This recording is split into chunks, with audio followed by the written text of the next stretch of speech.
Chuyện vịt con xấu xí kể về chú Thiên Nga xinh đẹp bị lẫn vào ổ trứng của những chú vịt.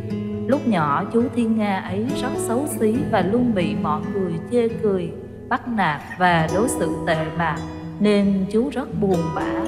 Cho tới khi chú lớn lên trở thành một con Thiên Nga xinh đẹp trước sự kinh ngạc của những con vịt khác.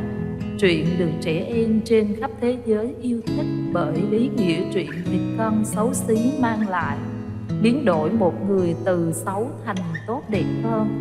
Hãy cùng lắng nghe câu chuyện vịt con xấu xí ý nghĩa này nhé.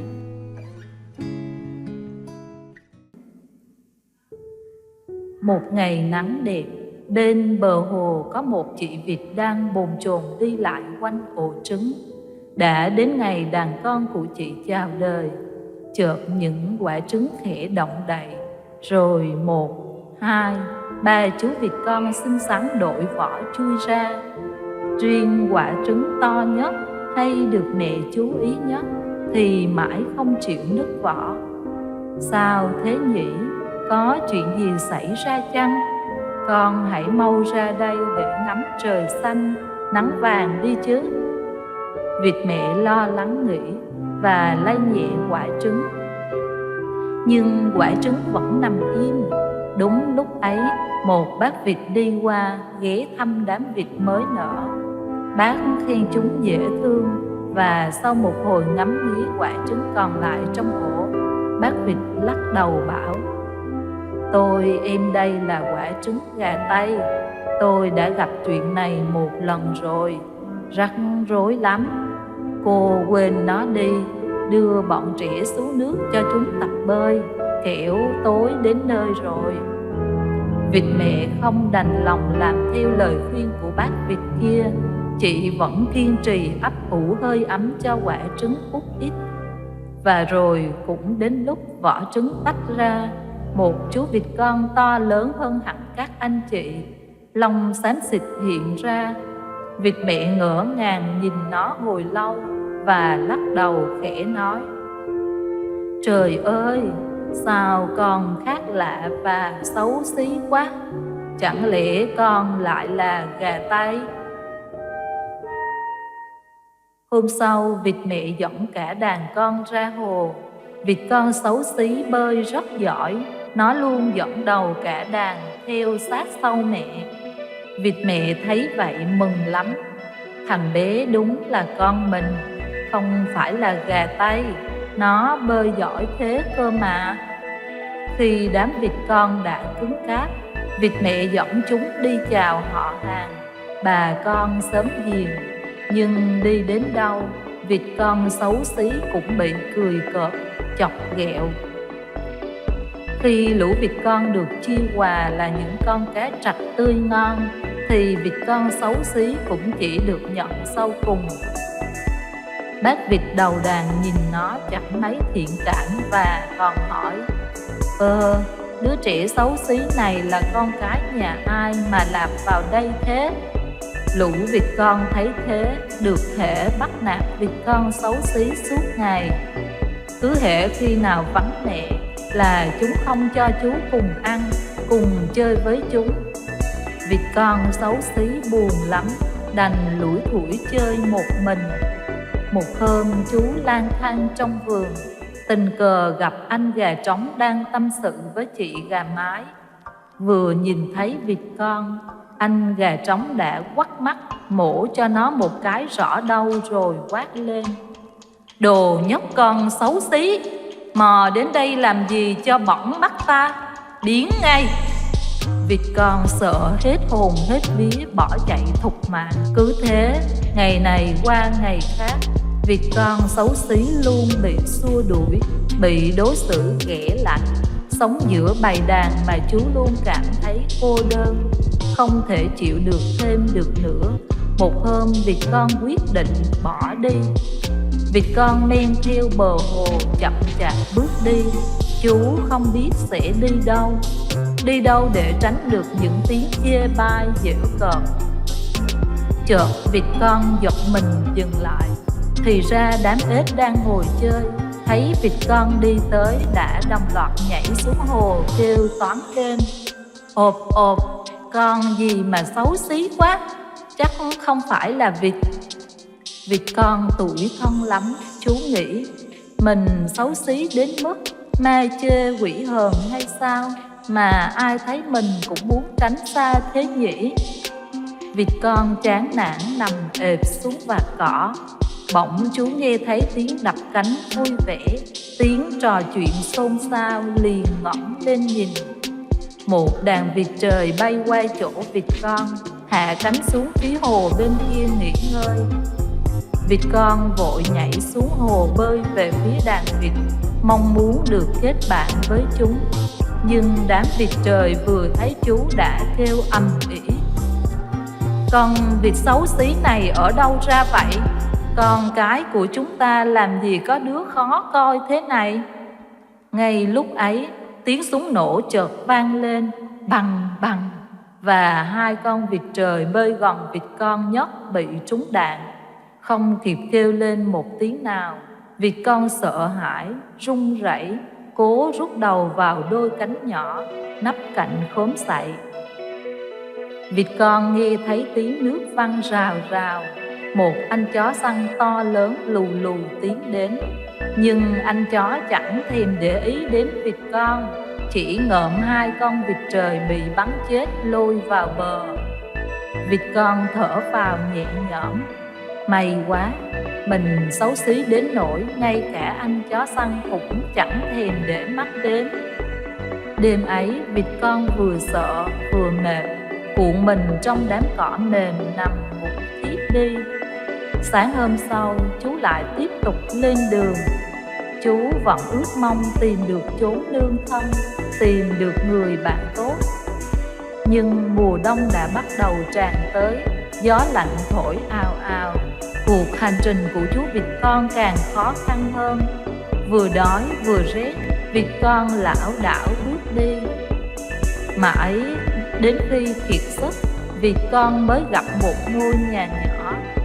Nơi ấy có một bà cụ phúc hậu sống cùng với chị gà và anh mèo. Vừa nhìn thấy vịt con, bà cụ đã xuýt xoa thương xót và đưa ngay chú vào nhà. Bà cụ ủ ấm cho vịt con rồi lấy cháo nóng cho chú ăn. Từ khi rời đàn ra đi, bữa ấy vịt con mới được ăn ngon như thế. Trong khi ấy thì anh mèo và chị gà cứ lượn lờ quanh vịt con. Anh mèo gừ gừ hỏi: này, vịt con xấu xí kia, mày có biết bắt chuột không? Còn chị gà thì cục ta cục tác nhận xị lên: trong chú mày, vịt trả ra vịt, gà trả ra gà. Chú mày có biết đẻ trứng như chị không? Vịt con không biết trả lời ra sao, chỉ biết lắc đầu. Thế là cả anh mèo và chị gà cùng đồng thanh: đúng là đầu vô tích sự, ở đây không có chỗ cho chú em đâu. Vịt con nghe nói thế không biết làm cách nào, đành ngậm ngùi ra đi. Một buổi chiều, chú đi đến một cái hồ lớn ven rừng. Trên mặt hồ có đàn thiên nga đang bơi lội, con nào cũng trắng muốt, tuyệt đẹp. Ước gì mình cũng xinh đẹp như các anh chị ấy thì hạnh phúc biết bao. Vịt con ao ước. Chú cứ ngẩn ngơ ngắm mãi cho đến khi đàn thiên nga cất cánh bay khuất dần sau khu rừng. Trời tối rất nhanh, vịt con không còn biết đi đâu nữa. Nghĩ đến thân phận mình, chú gục mặt xuống tuyết nức nở khóc. Sáng sớm hôm sau, có một bác gác rừng đi qua, thấy một chú vịt con bị băng phủ kín, lạnh cóng, nhưng vẫn còn thoi thóp thở. Bác đập vỡ đám băng bám quanh vịt con, bế chú lên quấn vào vạt áo rồi đưa về nhà. Vịt con được sưởi ấm, dần dần hồi tỉnh. Từ đó vịt con xấu xí được ở lại trong căn nhà ấm áp của bác gác rừng tốt bụng.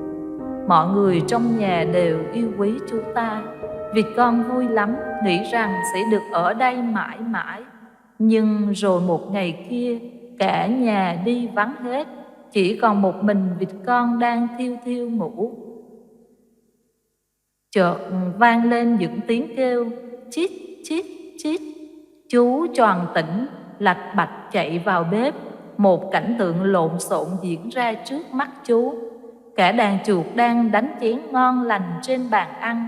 Thấy động, đám chuột xô nhau bỏ chạy tán loạn, làm bát đĩa, cốc chén rơi loảng xoảng. Thức ăn vương vãi lung tung, khắp phòng bếp bị đảo lộn bừa bộn bẩn thỉu.